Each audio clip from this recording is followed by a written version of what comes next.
মতো না আসলে এরকম লাইনে পড়তে হবে। তো যাত্রীদের একটা অভিযোগ রয়েছে, এখানে কিন্তু অনেক গাড়ি পেয়ে যাবেন, 12 জন 13 জন। গাড়ি ভাড়া কত বললো?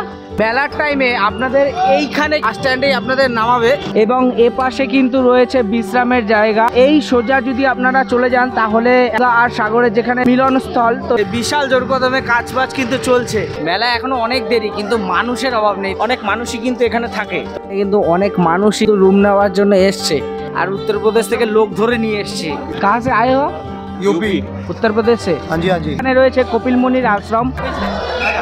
8,000 লেড়কা ছিল, রাজ্য ছিল, যুদ্ধ করেছিল, যজ্ঞ করেছিল, কপিলমুনি চুরি করে নিয়েছে। हम चोर तो सब से भस्म हो जा। 7 पीढ़ी तपस्या করে এসেছে ভগীরথ মহারাজ গঙ্গা মানবকে আনিয়ে। हर हर गंगे।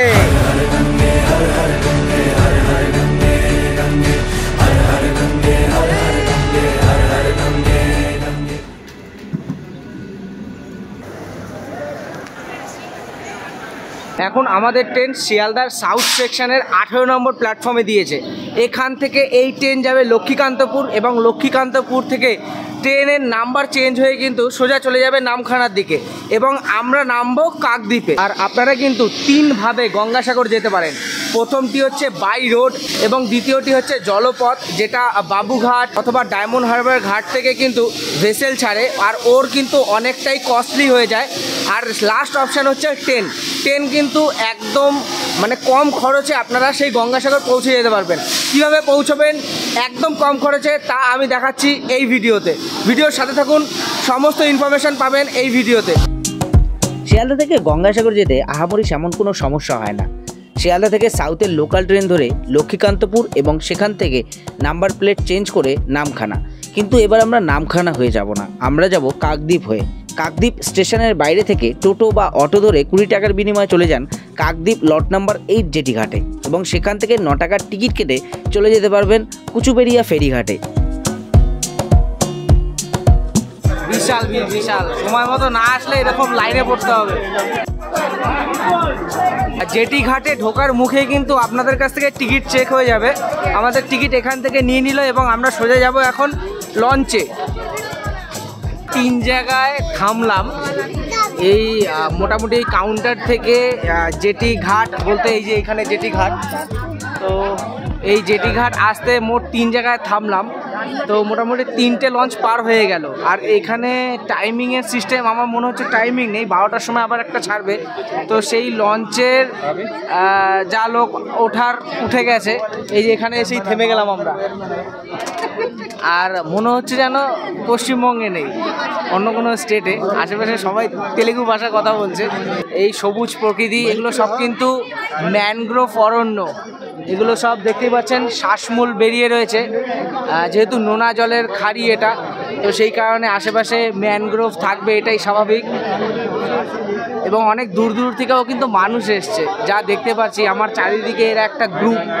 সেই গ্রুপ সব হায়দ্রাবাদ, কেউ অন্ধ্রপ্রদেশ, এই সমস্ত জায়গা থেকে এসছে, তাই তো? ये अरेंजमेंट अच्छा नहीं है बोलो। हाँ? अरेंजमेंट अच्छा नहीं है। আচ্ছা, তো যাত্রীদের একটা অভিযোগ রয়েছে। मैं आंध्रा से आ रहे हैं इधर। अच्छा बोलिए बोलिए, अभी बोलिए। मैं आंध्रा से इधर आ रहे हैं। हाँ। अच्छा, ये अरेंजमेंट अच्छा नहीं है, टू वर्स्ट। আচ্ছা, তো তিনি যেটা বলতে চাইছে যে ব্যবস্থাপনা অতটা ভালো নেই, কেননা একটা গেট, এই গেটে এখনই আর কি গঙ্গাসাগরের মেলার জন্য এতটাই ভিড় হচ্ছে, যার কারণে কিন্তু মানে ঘন ঘন হয়তো লঞ্চ থাকলে ভালো হতো। দূর দূর থেকে যারা আসছে এখানেই প্রায় 2 ঘন্টার মতো কাটিয়ে দিচ্ছে। তো আশা করি নেক্সট টাইম গঙ্গাসাগরের মেলা যত কাছে আসবে তত এটা আরও শুধরে যাবে। তো যদি আরও বেশি করে লঞ্চ এখান থেকে ছাড়া হয় তাহলে কিন্তু মানুষের একটু সুবিধা হবে। শুধু ওয়েস্ট বেঙ্গলের মানুষ নয়, সারা ভারতবর্ষের মানুষ, বাইরে থেকেও যারা আসছে তাদেরও কিন্তু সুবিধা হবে। এই জায়গাটায় একটু নয় অনেকটাই অসুবিধা হচ্ছে। আরেকটি ছোট্ট ইনফরমেশন আপনাদের দিয়ে দিই, এই কাকদ্বীপ লট নাম্বার 8 জেটি ঘাটের এখানে কিন্তু এই জেটি ঘাটের টাইম টেবিল রয়েছে। আপনারা যদি চান সেই টাইম টেবিল দেখতে তাহলে আপনাদের গঙ্গাসাগর অ্যাপস নামাতে হবে এবং গঙ্গাসাগর অ্যাপসেই কিন্তু সমস্ত জেটি ঘাটের টাইম টেবিল থাকে। কিন্তু যখন গঙ্গাসাগর মেলা শুরু হবে তখন কিন্তু এই টাইম টেবিলের কোনো সীমা থাকবে না, কেননা শুরু হলে শেষ অবধি কন্টিনিউ কিন্তু লঞ্চ থাকবে। এটা সরকারের থেকেই ব্যবস্থাপনা থাকে, কন্টিনিউ লঞ্চ থাকবে, বেশিক্ষণ দাঁড়িয়ে থাকতে হবে না। আর যখন মেলার ছাড়া অন্য সময় আপনারা আসবেন তখন কিন্তু আপনাদের টাইম টেবিল দেখে আসতে হবে, কেননা এখানে কিন্তু তখন টাইম টেবিল মেনটেন করেই ছাড়া হয় লঞ্চ, ভেসেল যাই বলুন। আর যারা অ্যাপস চালাতে পারবেন না তারা ফেসবুকে এদের পেজ রয়েছে, গঙ্গাসাগর ট্রান্সপোর্টের একটা পেজ রয়েছে ফেসবুকে, তো সেই ফেসবুক পেজও কিন্তু আপনারা ফলো রাখতে পারেন। এরা কিন্তু ডেলি তাদের ফেসবুক পেজে আপলোড করে দেয় প্রতিদিনের টাইম শিডিউল, তো সেই শিডিউল অনুযায়ী কিন্তু তারা এখানে তাদের ভেসেল পরিচালনা করে।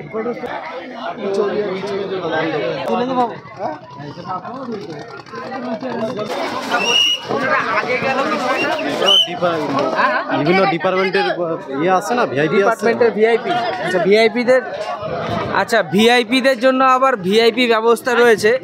ডিপার্টমেন্টের কিছু লোক রয়েছে, জানি না কোন ডিপার্টমেন্ট, তো তাদেরকে কিন্তু সাইড দিয়ে আগে আগে ঢুকিয়ে দিচ্ছে। আর পেছনে সত্যি অনেক ভিড়, অনেক মানুষের ভিড় কিন্তু পেছনে রয়েছে।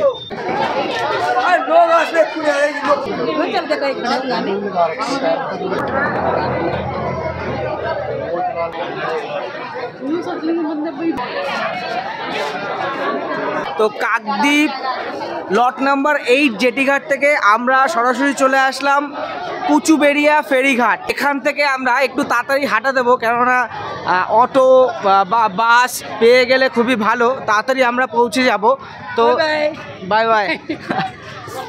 আমরা যেহেতু একদিনের মধ্যেই ফিরবো, তো তার কারণে আমরা অটো ধরবো। অটো এখান থেকে 50 টাকা ভাড়া, এবং আপনারা যদি বাসে যান তাহলে 40 টাকা করে ভাড়া।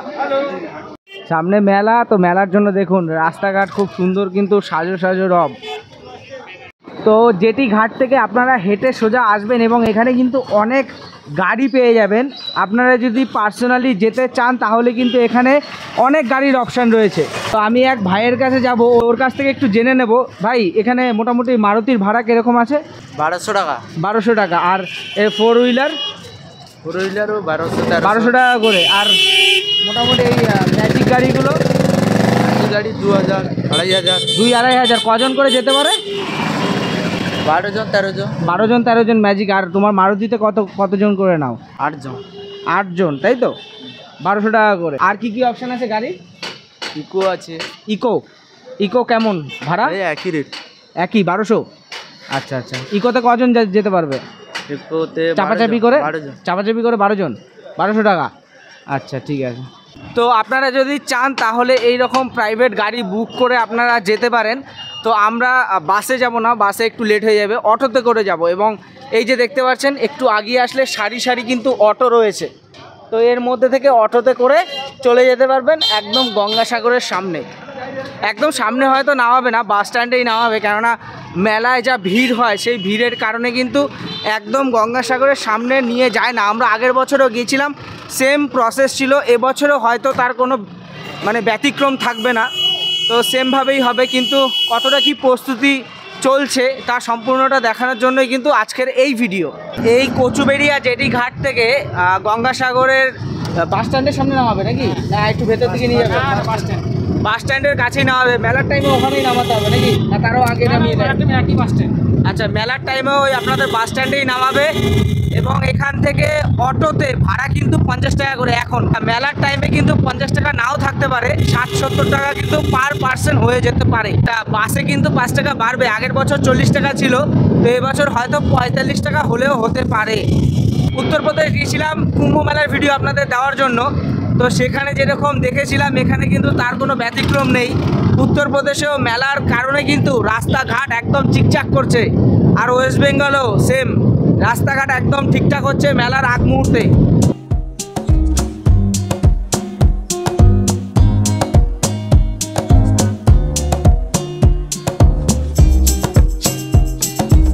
মেলার টাইমে আপনাদের এইখানে কিন্তু এটা বাস স্ট্যান্ড, এই বাস স্ট্যান্ডেই আপনাদের নামাবে। আর এখান থেকে সোজা কিছুটা হেঁটে গিয়ে ডান দিকে দুটো গলি পড়বে, ওই দুটো গলি পার করে কিন্তু ভারত সেবাশ্রম ছাড়িয়ে ডান দিকে একটা গলি রয়েছে। তো সেই গলি ধরে সোজা গেলেই কিন্তু কপিলমণি আশ্রম। তো আমরা এখান থেকে সবার ফার্স্টে কপিলমণি আশ্রমে যাব। তো সেখানে গিয়ে কতটা কি প্রস্তুতি চলছে তার সমস্তটা আপনাদের সামনে তুলে ধরবো।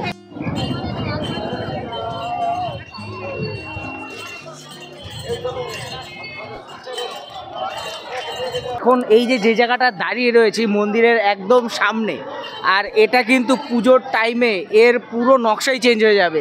এখানে কিন্তু বাঁশ দিয়ে পুরোটাই ব্যারিকেড করে দেওয়া হবে, আর সেই সময় কিন্তু অসংখ্য ভক্তরা এখানে চলে আসবে কপিলমণি আশ্রমে পুজো দেওয়ার জন্য। স্নান করে তারপরে আসবে কপিলমণি আশ্রমে। তো আমরা মন্দিরের ভেতরে ঢুকবো, কিন্তু তার আগে আমরা গঙ্গাসাগরের ওই জায়গাটায় যাব যেখানে গঙ্গা সাগরে এসে মিলেছে। তো সেইখানে যাব, সেইখানটা পরিস্থিতি আপনাদের দেখাবো, তারপরে আমরা ঢুকবো কপিলমণি আশ্রমে। তো আগে আমরা যাব এই রাস্তা বরাবর সোজা কিন্তু গঙ্গা ও সাগরের মিলনস্থল, যেখানে গঙ্গা নদী বে অফ বেঙ্গল অর্থাৎ বঙ্গোপসাগরে এসে মিলেছে। তো সেই জায়গায় ফার্স্টে আপনাদের দেখাবো, তারপরে আমরা আসবো এই কপিলমণি আশ্রমে। আমরা আগের বছরও কিন্তু এই গঙ্গাসাগর মেলায় এসেছিলাম, মানে মেলায় আসিনি, গঙ্গাসাগরের আগে এসেছিলাম মেলার আপনাদের প্রস্তুতি পর্ব দেখাতে, এবং এই বছরও কিন্তু আমরা চলে এসেছি প্রস্তুতি পর্বই আপনাদের দেখাতে, শুধুমাত্র আপনাদের জন্যই এখানে আসা। এবং পুরাণ কথায় আমরা জানি যে সব তীর্থ বারবার, গঙ্গাসাগর একবার। এই ক্ষেত্রে কিন্তু এখনকার দিনে সিচুয়েশনটা চেঞ্জ হয়ে গেছে, সব তীর্থ বারবার যেমন হয় গঙ্গাসাগরও কিন্তু ঠিক বারবারই হবে। আর তার জলজান্ত উদাহরণ হচ্ছে আমরা আগের বছরে এসেছি, এই বছরে এসেছি, পরপর 2 বছর কিন্তু আমরা মানে বারবারই চলে আসছি শুধুমাত্র আপনাদের জন্য।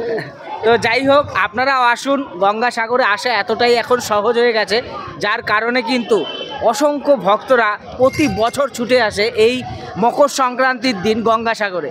আর আরেকটি তথ্য আপনাদের জানিয়ে দিই যে আপনারা যখন গঙ্গাসাগরে আসবেন তখন কিন্তু টোটো আর অটো বন্ধ থাকবে, মানে ম্যাজিক গাড়ি, বাস আর 4 হুইলার প্রাইভেট কার যেগুলো হয় তো সেগুলো কিন্তু শুধুমাত্র চলবে। টোটো আর অটো কিন্তু সম্পূর্ণভাবে বন্ধ থাকবে। তো ম্যাজিক গাড়িতে কিন্তু ভাড়া ওই 60-70 টাকার মতোই নেবে, আর বাসে 40 টাকার জায়গায় 45 টাকা হয়ে যেতে পারে। গঙ্গাসাগর যে 5 দিন চলছে, অর্থাৎ 14 তারিখ থেকে শুরু হবে, 14, 15, 16, 17, 18, এই 14 থেকে 18 তারিখ অবধি এই 5 দিন কিন্তু গঙ্গাসাগর মেলা চলবে, এবং তার প্রথম 3 দিন কিন্তু গঙ্গা স্নান চলবে। তো চলুন হাঁটতে হাঁটতে এবার আমরা যেখানে গঙ্গা সমুদ্রে মিশেছে, যেখানটা অ্যাকচুয়ালি গঙ্গা সাগর, তো সেইখানে যাই এবং সম্পূর্ণ সিচুয়েশান আপনাদের সামনে তুলে ধরি।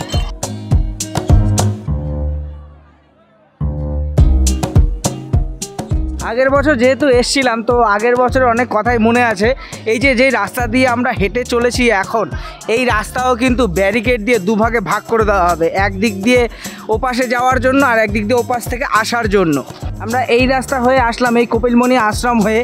তো এই রাস্তা থেকে এসে যেটা দেখতে পেলাম, এখানে কিন্তু ঘাট বাঁধানোর কাজ চলছে। আগের বছর এটা ছিল না, তো এবছর হয়তো কোনো একটা কারণে এখানে সম্পূর্ণভাবে ঘাট বাঁধাচ্ছে, এবং ওপাশে কিছু বালির বস্তা ফেলেছে, আর ওখানটা কিন্তু কাঠের গুঁড়ি দিয়ে আর কি ওখানে কাঠের গুঁড়ি পোতা হয়েছে যাতে চর ভেঙে না আসে। এটা অ্যাকচুয়ালি গঙ্গার পাড়ে আমরা দেখতে পাই, পাড় যাতে না ভেঙে আসে, তো সেই ব্যবস্থাই বোধহয় করা হচ্ছে। তো এখানে এর আগে আমি শুনেছিলাম এই সাগরের পাড় আস্তে আস্তে ভেঙে চলে আসছে, তো এরপরে কত দূর যাবে তা সময়ই জানে। তাই অনেকটা জায়গা জুড়েই কিন্তু কাজ চলছে, এটা আমার জানা ছিল না, এখানে এসেই আমি এটা দেখতে পেলাম। তো ওপাশে বোধহয় অনেকে স্নান করছে, তো ওপাশে দেখি যাওয়া যায় কি না। কুম্ভ মেলায় যেরকম কাজকর্মের গতি বিশাল জোর কদমে চলছিল, তো আমাদের ওয়েস্ট বেঙ্গলও কিন্তু পিছিয়ে নেই। এই দেখে যা মনে হচ্ছে বিশাল জোর কদমে কাজবাজ কিন্তু চলছে। ওরকম ট্রাক্টরে করে মাটি আনছে, মাটি এনে ক্রেন দিয়ে এই সমস্ত জায়গায় মাটি দিয়ে ভরাট করছে, এবং তার ওপরে ইট পেতে দেওয়া হবে, যেটা ওখান থেকে আমি জানতে পারলাম। আর সামনের দিকে বালির বস্তা রাখা হয়েছে, টেম্পোরারি, পার্মানেন্ট না। যতটুকু মনে হচ্ছে যে টেম্পোরারি করা হচ্ছে। এটা যদি প্রায় 1 বছর আগে বা 6-7 মাস আগের থেকে যদি করতো, তাহলে হয়তো পার্মানেন্টলি একটা কিছু ব্যবস্থা করা যেতে পারত। গঙ্গাসাগর মেলা এখনও অনেক দিনই বাকি, কিন্তু মানুষের উচ্ছ্বাস দেখুন, কত মানুষ এসছে দেখুন। তো চলুন সামনে যাই এবং সমস্তটা আপনাদের দেখাই। প্রচুর মানুষ এসছে, প্রচুর মানুষ। এখানে গঙ্গা মায়ের একটা মূর্তি আছে, চলুন।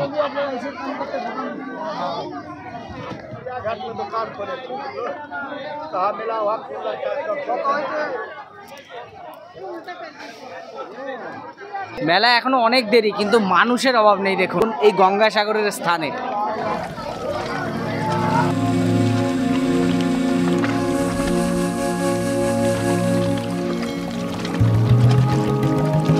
এরকম কিন্তু ঢেউ নেই।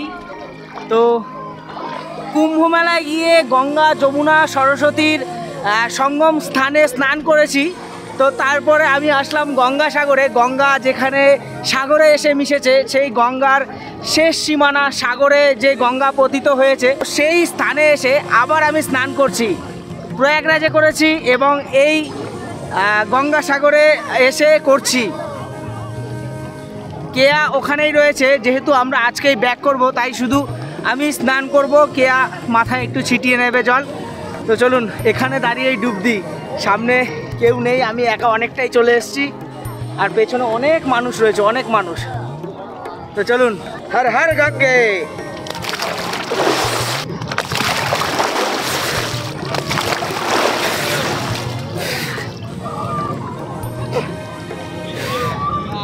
তো এটা একটা আলাদাই প্রাপ্তি, এটা একটা সত্যি আলাদাই প্রাপ্তি।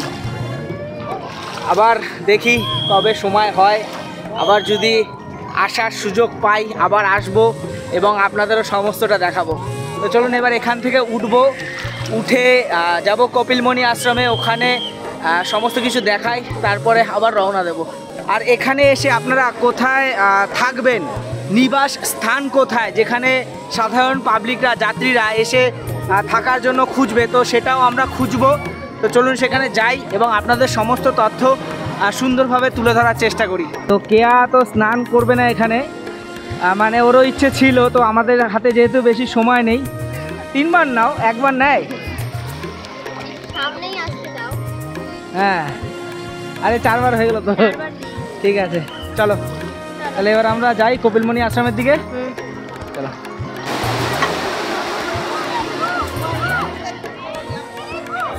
তো মহিলাদের জন্য এরকম কিন্তু চেঞ্জিং রুম পেয়ে যাবেন। 20 টাকা ভাড়ার বিনিময়ে কিন্তু মহিলারা যারা স্নান করবে তারা স্নান করে ড্রেস এখানে চেঞ্জ করতে পারবে। স্নান করে আসলাম, আর আমাদের এই যে নিয়ে আসলো ইনি নিয়ে আসলো আমাদের ওইখান থেকে। আমরা ওখান দিয়ে আসতে পারছিলাম না, তো একে ভরসা পেয়ে এসছি। পুরো কাদা এই জায়গাটা, জুতো পরেই গিয়েছিলাম ওই জায়গাটাতে। তো এই সামনেটা অনেকটাই কাদা ভর্তি। তো আমাদের সাথে সাথে আসলো, মানে আমরা পেছন ছিলাম আর নন্দী আগে ছিল।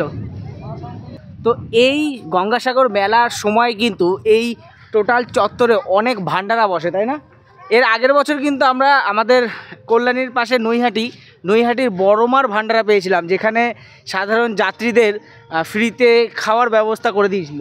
মানে বড়মার প্রসাদ দেওয়া হচ্ছিল, বড়মার প্রসাদ দেওয়া হয়েছিল। দুপুরবেলা অনেক যাত্রীরা ছিল, তারা ওখানে বিনা পয়সায় প্রসাদ নিয়েছিল। তো এরকম অনেক ভান্ডারা কিন্তু আপনারা এখানে আসলে পাবেন, দুপুরে খাওয়ার কোনো সমস্যা হবে না। আর এই মেলা থেকে বাইরের দিকে অনেক হোটেলেও আপনারা পেয়ে যাবেন, যেখানে 40-50 টাকায় কিন্তু সবজি ভাত আপনারা পেট ভর্তি করে খেয়ে নিতে পারবেন। মন্দির এই মুহূর্তে বন্ধ রয়েছে এবং 5টার দিকে মন্দির ওপেন হবে এবং মন্দিরের চূড়ায় খানিক কাজ চলছে, দেখতে পাচ্ছেন। আশা করি রঙের কাজ করছে, এদিকটা রঙও করছে। এবং এই মন্দিরের ঠিক ডান দিকে যদি আপনারা তাকান তাহলে দেখতে পাবেন পবিত্র কপিলমুনি সরোবর। তো চলুন সেই সরোবরে যাই এবং আপনাদের একটু দেখিয়ে নিয়ে আসি। এই সরোবরে প্রবেশ করলে আপনাদের সামনে গঙ্গা মায়ের কিন্তু একটা মূর্তি দেখতে পারবেন। চারিদিকে পুকুরটা বাঁধানো রয়েছে এবং তার মাঝখানে মা গঙ্গার একটা মূর্তি, এবং তার পাশে সুন্দর বসার কিন্তু জায়গা করে দিয়েছে এখানকার যারা কর্তৃপক্ষ রয়েছে তারা। আমাদের এখান থেকে একজন বলল যে 5টার সময় মন্দির ওপেন হবে, কিন্তু আমাদের তারাও ছিল। দেখুন 4টার সময় খুলে দিল মন্দির। মন্দিরের গেট তো খুলে দিয়েছে, কিন্তু ঢুকতে দিচ্ছে কিনা জানি না।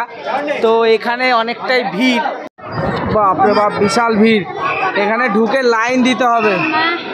প্রতিটা মূর্তি আমি আপনাদের দেখাতে নিয়ে যাব, চলুন। পরে রয়েছে রাধা কৃষ্ণ,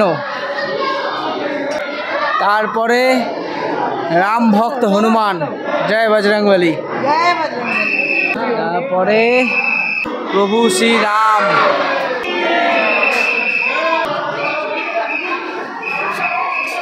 মাঝখানে রয়েছে কপিল মুনি মহারাজ, তার পাশে রয়েছে মা গঙ্গা এবং তার বাঁদিকে কিন্তু রয়েছে রাজা সাগর।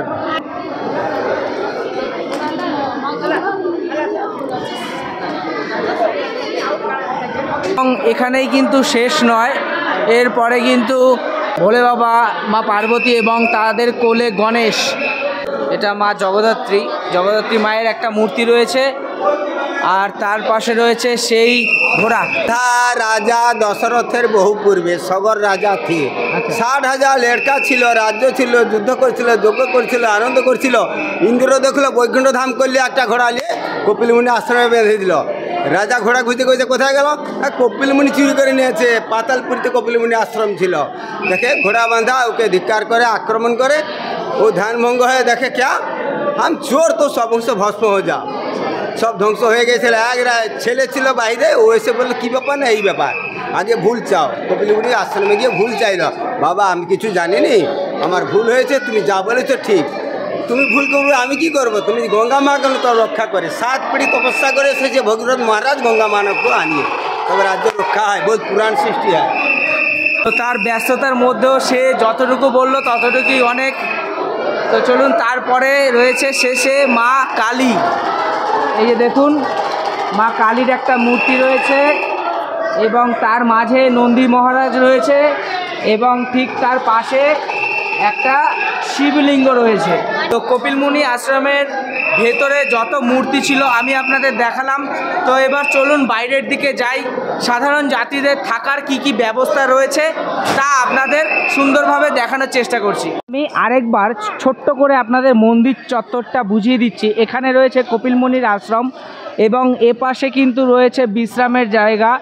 এবং এই যে চত্বরটা, এই টোটাল চত্বরটা কিন্তু বাঁশের ব্যারিকেড করে দেওয়া হবে লাইন করার জন্য। আর এই সোজা যদি আপনারা চলে যান তাহলে একদম সাগরে চলে যাবেন, অর্থাৎ গঙ্গা আর সাগরের যেখানে মিলনস্থল, তো সেইখানে যেখানে স্নান করা হয় তো সেখানে পৌঁছে যাবেন। এবং এই সমস্ত জায়গায় কিন্তু আপনারা বিভিন্ন রকমের ডালা পেয়ে যাবেন। এবং এই যে পাশটা, এই পাশে রয়েছে কপিল মুনির সরোবর। এদিকে অনেক আশ্রম রয়েছে, ভারত সেবাশ্রম রয়েছে, আরও বিভিন্ন রকম হোটেল রয়েছে, লজ রয়েছে। তো চলুন যেতে যেতে যতটা পারি আমি আপনাদের দেখানোর চেষ্টা করছি। যেহেতু কুম্ভ মেলা এবং গঙ্গাসাগর মেলা একই ডেটে পড়েছে, একই ডেট থেকে স্টার্ট হয়েছে মকর সংক্রান্তিতে, তো পৌষ মাসে দুটো মেলাই শুরু হয়েছে। তো এই দিনটা খুবই ভালো একটা দিন। তো এই সময় অবভিয়াসলি আপনার কুম্ভ মেলায় একটু বেশি ভিড় হবে, একটু কেন অনেকটাই বেশি ভিড় হবে, সে তুলনায় কিন্তু গঙ্গাসাগরে ততটা ভিড় হবে না। তো প্রতি বছর যেহেতু গঙ্গাসাগর মেলা হয়, তাই প্রতি বছরই কিন্তু এই গঙ্গাসাগরে ভিড় থাকে। কিন্তু কুম্ভ মেলার টাইমে কিন্তু কুম্ভ মেলাতেই ভিড় হবে। 12 বছর অন্তর অন্তর যেহেতু কুম্ভ মেলা আয়োজিত হয়ে থাকে, তো 12 বছর পর পর এই পূর্ণ তিথি বা পূর্ণ দিন বা পূর্ণ স্নান কেউ মিস করতে চাইবে না। কুম্ভ মেলাও যতটা গুরুত্ব, গঙ্গাসাগর মেলার স্নানও কিন্তু ততটাই গুরুত্ব। তো যাই হোক, যার যেখানে যাওয়ার ইচ্ছে আপনারা চাইলে আগে এখানে স্নান করে যেতে পারেন। যারা দুটো জায়গায় যেতে চাইছেন আগে এখানে স্নান করে গেলেন 14 তারিখ, 15 তারিখ, 16, 17, 18 তারিখ অবধি, তারপরে আপনারা ওখানে যেতে পারেন, কেননা এটা 5 দিন থাকবে আর কুম্ভ মেলা কিন্তু 45 দিন থাকবে। তো চলুন এই রাস্তা দিয়ে আমরা এবার যাব। এই রাস্তায় কিন্তু ভারত সেবাশ্রম রয়েছে, যেখানে আপনারা স্বল্প পয়সার বিনিময়ে 1 রাত থাকতে পারেন। এই কপিলমুনি আশ্রম থেকে সোজা যদি আপনারা বাস স্ট্যান্ডের দিকে হাঁটেন তাহলে কিন্তু অনেক থাকার হোটেল অ্যাভেলেবেল আছে। এই যে যেরকম এই সমস্ত জায়গাগুলো রয়েছে, পেছনে রয়েছে বিল্ডিং, এই যে এখানে রয়েছে গঙ্গাসাগর কল্পকুঠি, তো এই রকম কিন্তু অ্যাভেলেবেল রুম আপনারা পেয়ে যাবেন। আর এখানে কিন্তু যে সমস্ত প্রাইভেট রুমগুলো রয়েছে তার ভাড়া কিন্তু অনেক, প্রায় 1700-1800 টাকা এক দিনের জন্য, অর্থাৎ ওয়ান নাইট প্রায় 1800-2000 টাকা। আর সিজনে তো 3-4 হাজার টাকাও নিয়ে নিতে পারে। কিন্তু এর পাশেই রয়েছে কিন্তু ভারত সেবাশ্রম, এই সামনেই রয়েছে ভারত সেবাশ্রম, যেখানে আমরা আগের বারও ছিলাম। তো সেখানে সেরকম কোনো ভাড়ার ডিমান্ড নেই আর কি, এখানে দান করতে হয়। দান বলতে আপনার যতটুকু সাধ্য ততটুকুই আপনারা দান করতে পারেন। এই যে দেখতে পাচ্ছেন অনেক মানুষই কিন্তু এখানে থাকে। তো চলুন দেখি। এই হচ্ছে ভারত সেবাশ্রমের ঢোকার গেট এবং এদের কিন্তু একটা মন্দিরও রয়েছে সামনের দিকে। আমরা এর আগের বার এসেছিলাম তখন প্যান্ডেল হয়েছিল, তো মন্দিরটা দেখা যায়নি। তো আর ঢুকেই বাদিকে রিসেপশন, এখানে কিন্তু অফিস রুম এদের। এখানে আপনারা এসে আপনাদের ডকুমেন্টস জমা দেবেন এবং এরা যদি রুম অ্যাভেলেবেল থাকে তাহলে কিন্তু এরা রুম প্রোভাইড করে দেবে। কিন্তু অনেক মানুষই কিন্তু রুম নেওয়ার জন্য এসছে, তো এরা কি রুম পেয়েছে কি না কে জানে। রুম পেয়েছেন? তাহলে কি ওয়েট করছেন নাকি? কি বলছে এখান থেকে? গেছে? এমনি পাচ্ছে লোকজন, রুম পাচ্ছে? আচ্ছা, লোকজন রুম পাচ্ছে। এবং আপনারা যদি রুমে থাকেন, আমরা যেহেতু আগের বছর ছিলাম তো যেটুকুনি অভিজ্ঞতা হয়েছে, এই যে কম্বলগুলো দেখতে পাচ্ছেন এই কম্বলগুলো কিন্তু প্রোভাইড করা হয়। এখানে কিন্তু রাত্রিবেলাটা একটু ঠান্ডা রয়েছে, তো যদি আপনারা বাড়ির থেকে কোনো ব্ল্যাঙ্কেট আনেন তাহলে কিন্তু সেটা ইউজ করতে পারেন, অথবা এরা কিন্তু এই রকম কম্বল প্রোভাইড করে এবং একটা বিছানার চাদরও দেবে, তাই না? হ্যাঁ। আর প্রচুর মানুষ এসছে আজকে, এরা আজকে থাকবে একদিনের জন্য।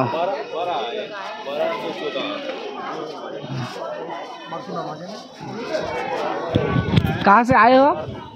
सहारनपुर से आए हैं। कहाँ से? सहारनपुर यूपी।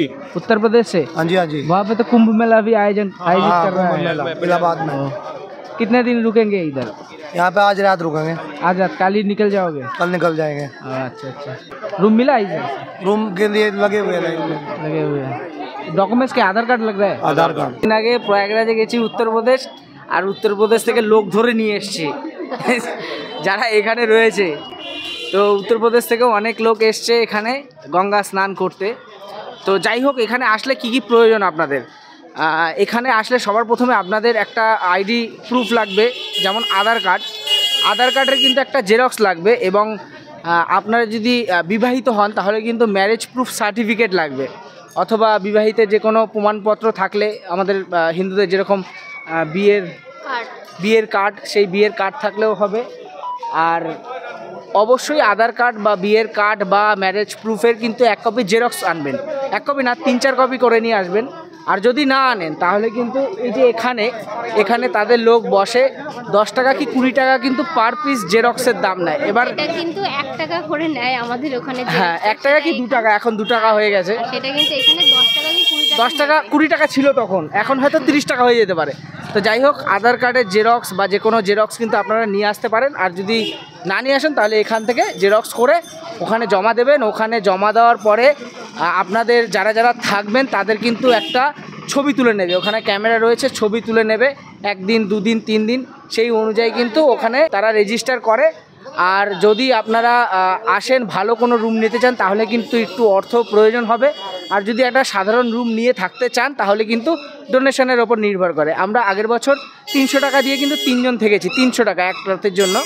তো সেই বুঝে আপনারা এখানে রুম নিতে পারেন। যারা গঙ্গাসাগরের মেলায় আসছেন তাদের ভারত সেবাশ্রমে থাকার পাশাপাশি কিন্তু আরেকটি অপশানও রয়েছে, সেটা হচ্ছে স্কন মন্দিরে। স্কন মন্দিরে কিন্তু থাকারও সুব্যবস্থা রয়েছে। ভারত সেবাশ্রমের থেকেও কিন্তু উন্নত মানের সেখানে থাকার ব্যবস্থা, এবং ওখানে হয়তো নির্ধারিত মূল্য রয়েছে। তো যদি আপনাদের প্রয়োজন হয় তাহলে আপনারা অবশ্যই স্কন মন্দিরে থাকতে পারেন। তো এখন মোটামুটি ঘড়ির কাঁটায় বাজে 4:38, আর আমরা 7:56 ট্রেনটা ধরবো কাকদ্বীপ থেকে। তো এখান থেকে ম্যাজিকে করে যেতে প্রায় 40-45 মিনিট লাগে, প্রায় 35 কিলোমিটার রাস্তা নাকি না 30 কিলোমিটার রাস্তা। এসেলে আধা ঘন্টা টাইম লেগে যাবে, তো প্রায় 1.5 ঘন্টা সময় লাগবে এখান থেকে আমাদের কাকদ্বীপ স্টেশনে যেতে।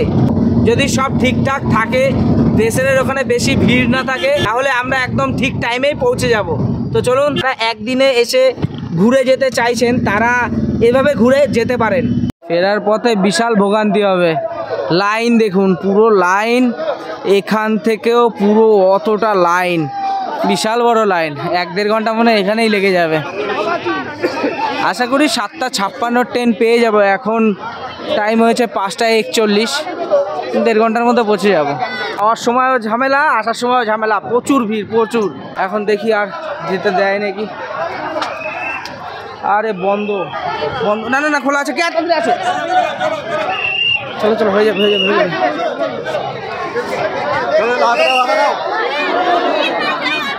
বিভৎস ভিড়, বিভৎস। বাপরে বাপ।